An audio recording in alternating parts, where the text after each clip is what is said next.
Lesson number 5. The 12 months.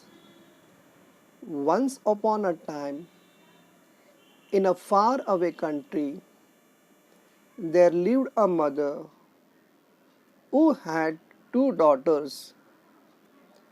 One was her own child, the other was a stepdaughter.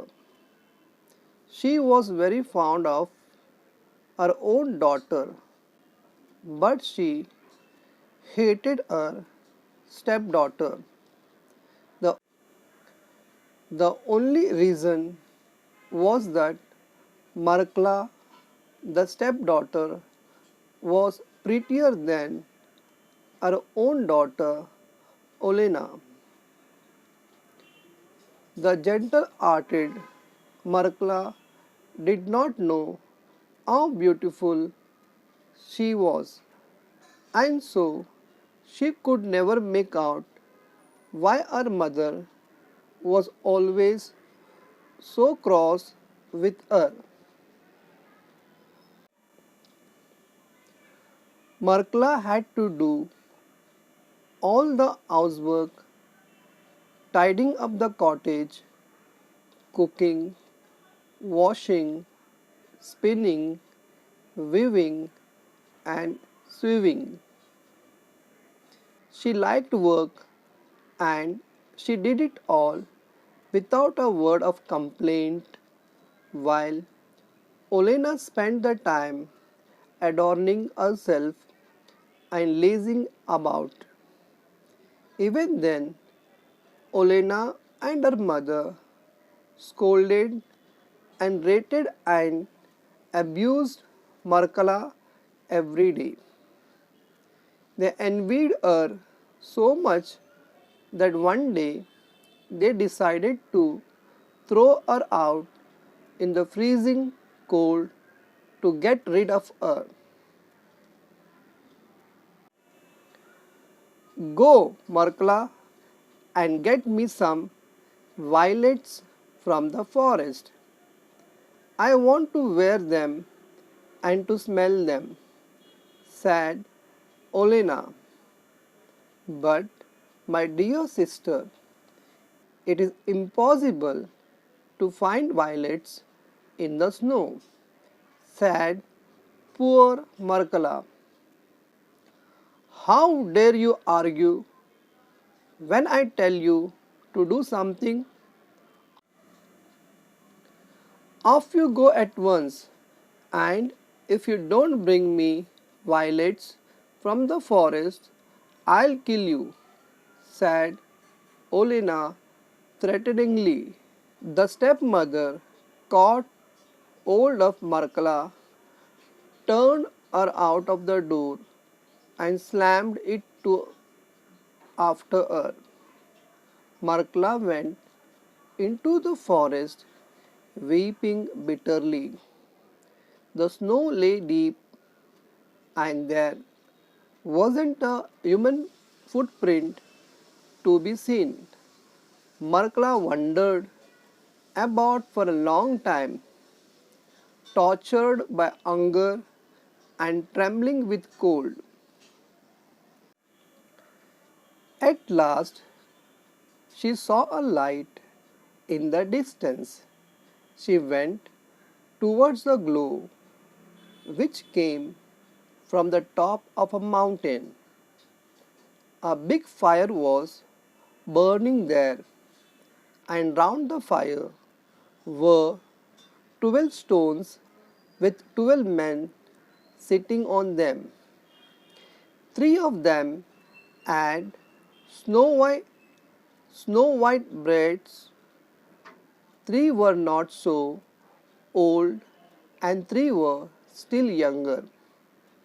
The three youngest were the handsomest of them all. They were not speaking, but all sitting silent. These 12 men were the 12 months. Great January said, highest of all is air and bread, were eyes white as snow, and In his hand he held a club.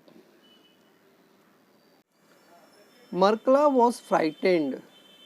She stood still for a time in terror, but growing older, she went up to them and said, "Please, kind sirs, let me warm my hands at your fire."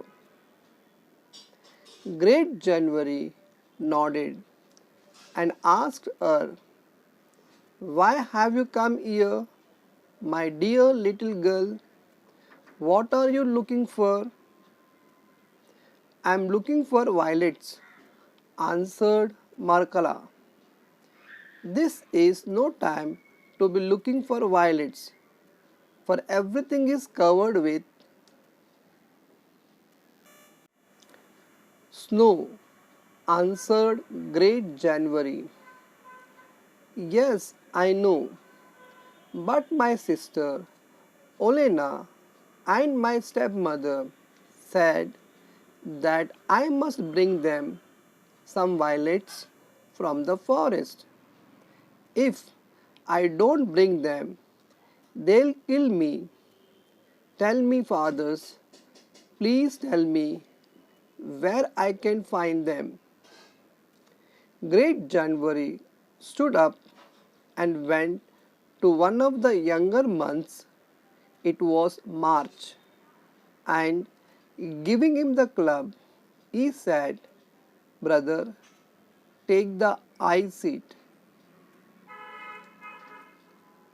March took the high seat upon a stone and waved the club over the fire. The fire blazed up, the snow began to melt, the trees began to bud, and the ground was at once covered with grass. It was springtime. The violets began to bloom among their little leaves, and before Markla had time to think, so many of them had sprung up that they looked like a blue cloth spread out on the ground. "Now pick them quickly," Markala commanded March. Markla picked them joyfully till she had a big bunch. Then she thanked the months with all her heart and scampered merrily home. Olena and the stepmother wondered when they saw Markala bringing the violets. They opened the door to her, and the scent of violets filled all the cottage. "Where did you get them?" asked Olena sulkily. "They are growing under the bushes in a forest on the high mountains." Olena snatched all the flowers and did not give even a single one to her sister.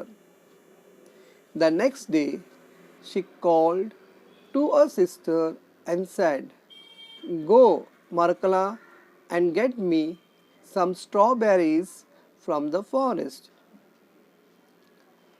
"Alas, dear sister, where could I find any strawberries in this hard winter?" said Markala. "How dare you argue? Go at once and get me the strawberries, or I'll kill you." The stepmother caught hold of Markala and pushed her out of the door and shut it after her. Markala went to the forest weeping bitterly. The snow was lying deep, and there wasn't a human footprint to be seen anywhere. She wandered about for a long time, tortured by hunger and trembling with cold. At last, she saw the light she had seen the other day. Overjoyed, she went towards it. She came to the great fire with the 12 months sitting around it. Please, kind sirs, let me warm my hands at the fire. Great January nodded and asked her, why have you come again? And what are you looking for here? I am looking for strawberries. My sister Olena and my stepmother bade me bring some strawberries, and if I don't, they will kill me. Tell me, fathers, tell me, please, where I can find them. Great January arose. He went over to the month sitting opposite to him. It was June, and handed the club to him, saying, brother, take the high seat. June took the high seat upon the stone and swung the club over the fire. The fire shot up, and its heat melted the snow in a moment. The ground was all green. The trees were covered with leaves. The birds began to sing, and the forest was filled with all kinds of flowers. It was summer. The ground under the bushes was covered with white starlets. The starry blossoms were turning into strawberries every minute.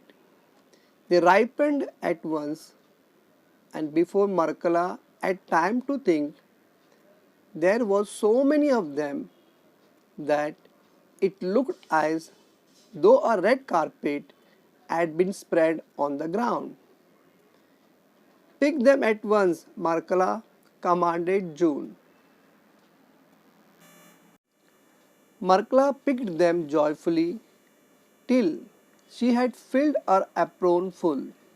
Then she thanked the months with all her heart and scampered merrily home. Olena and the stepmother wondered when they saw Markala bringing the strawberries. Her apron was full of them. Where did you pick them? Asked Olena sulkily. There are plenty of them growing in the forest on the high mountains. Olena took all the strawberries and ate them all up with her mother. They didn't leave even a single one for Markala. On the third day, Olena ordered Markla go into the forest and get me some red apples. The stepmother caught hold of Markla and without giving her a chance to speak, pushed her out of the door and shut it after her. Markla went into the forest again, weeping bitterly. But she didn't wonder about this time. She ran straight to the top of the mountain where the big fire was burning and the 12 months were sitting round the fire. Please, kind sirs, help me. Great January nodded and asked her, what are you looking for today? I am looking for red apples. If I don't bring them, my sister and my mother will kill me. Tell me, father, tell me, please, where I could find them. Great January rose up. He went over to one of the older months. It was September. He handed the club to him and said, brother, take the high seat. Month September took the ice seat upon the stone and swung the club over the fire. The fire began to burn with a red flame. The snow began to melt, but there was a cold wind that sent the faded leaves down to the ground. It was autumn. Markla saw just one apple tree with red apples hanging high among its branches. Shake the tree at once, Markla commanded September. Right gladly Markala shook the tree and first apple fell down and then another. Now Markala, that's enough. Run home quickly, shouted the monks. Markla obeyed at once. She picked up the apples, thanked the monks with all her heart and ran merrily home.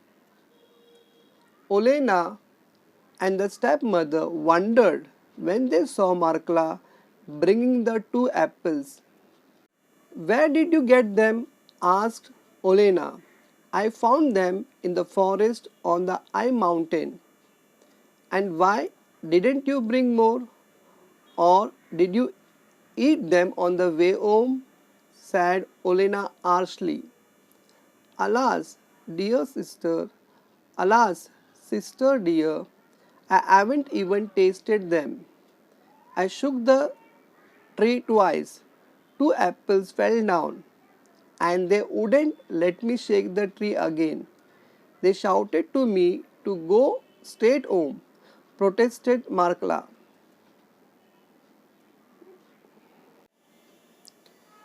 May you be struck to death by lightning, said the wicked Olena, and began to eat the apple.